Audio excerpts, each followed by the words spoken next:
Well, and of course we'll keep you updated with the latest on that breaking news out of Mali. Now though, you may not have heard of this next animal, but you will know its relatives. This is an elephant shrew, also known as a Somali sengi. It's a small mammal related to an elephant, right down to its trunk-like nose. It's been rediscovered after 50 years as a lost species.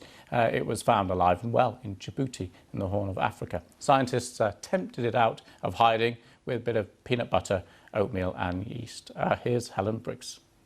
Now, you might think by now that we'd know all about the animals and plants we share the planet with, but that's not the case. We still don't have a handle on exactly how many animals and plants are out there and how many might be going extinct. And of course, there's always some that may be living there under the radar, especially the very tiny ones like this little elephant shrew that would fit on the palm of your hand.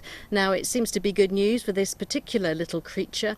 The scientists have gone out there on an expedition and they've found evidence that they're living in this rocky, arid habitat, and they seem to be doing quite well, and they're far away from human development, from agriculture that might interfere with their habitat.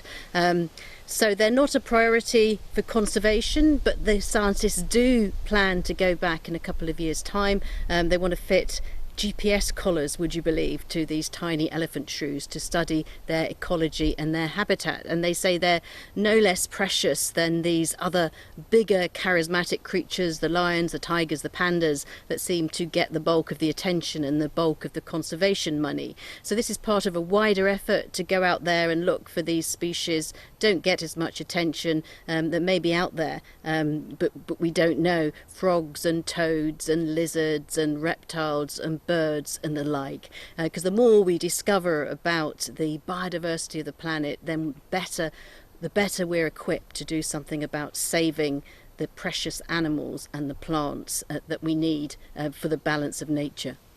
That was Helen Briggs there talking about the newly rediscovered elephant shrew. Right, do stay with us here. We'll have the latest on that breaking news out of Mali. We'll keep you right up to date with that. In the meantime, get me anytime on Twitter at @LVaughanJones. I'm Lewis Vaughan-Jones and this is Outside Source on BBC News.